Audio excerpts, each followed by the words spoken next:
Hi, and welcome to Campus Mortgage, the mortgage industry's leading provider of underwriting, processing, quality control, servicing, and closing training.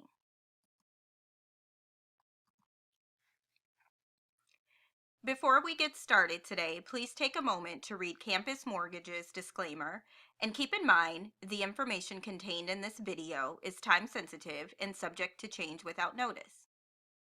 Now let's get started. Today, we will be discussing part one of a three-part video series, which covers using owner-occupied guidelines to purchase a home for your parents. This is a little-known guideline that both Fannie Mae and Freddie Mac allow. So we're going to delve into that a bit deeper in this series.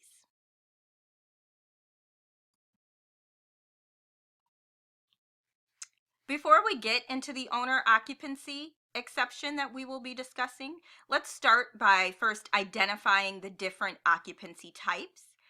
These are the occupancy types that must be established before a loan can be underwritten, approved, closed, right? We have to identify what type of occupancy we are using the collateral for. So first up is the owner-occupied occupancy type. Pretty self-explanatory. It's a home that the borrower is going to live in. It's their primary residence. In addition to owner occupancy, we have second homes. So you can have a second home occupancy. Second home, think of as a vacation home. So it's a property that the borrower has in addition to their primary, and they will spend some part of the year in this home. Not their primary, but they will spend some part of the year living in that property. So that would be a vacation home. And then lastly, we have a non-owner or an investment property. So that one, again, simple definition, it's not an owner-occ, it's not a second home. So it's just another property that the borrower owns, but it is one that they do not intend to live in. So it's important to understand the different occupancy types because that leads to understanding how lenders and agencies look at these as different risk levels, right? So your owner-occupied home, they consider that that's your primary residence. That's considered the least risky of the different occupancy types, meaning if something goes wrong with the borrower and they're unable to make their mortgage payments, it's more likely that they're going to save their primary, their owner-occupied home, before they save an investment property, right? So an investment or a non-owner occupancy is looked at as a slightly higher risk loan because of that.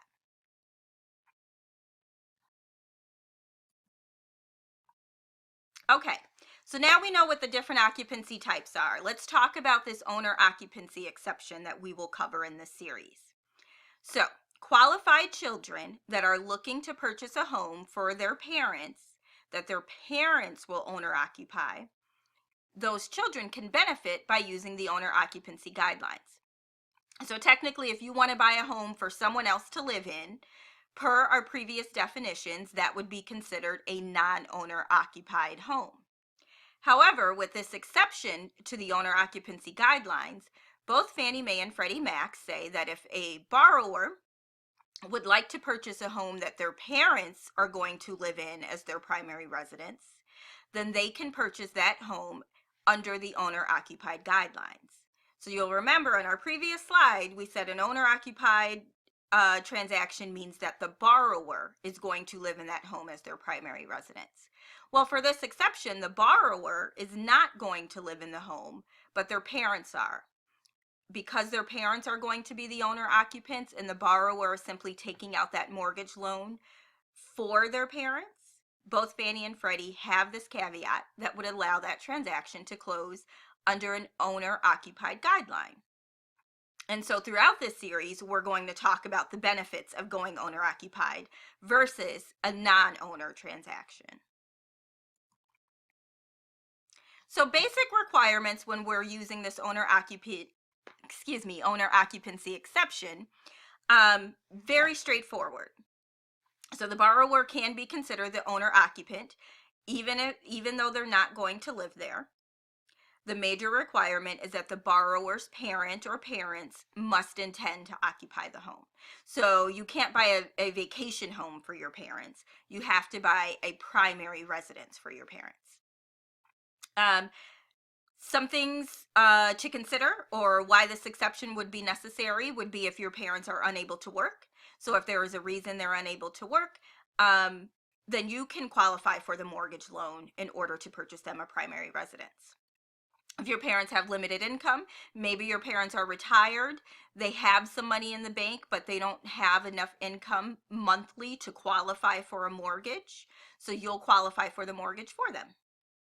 And then if you have parents that may have a physical or mental disability or handicap, that may play into why they can't work, or just could be that they have a limited capability.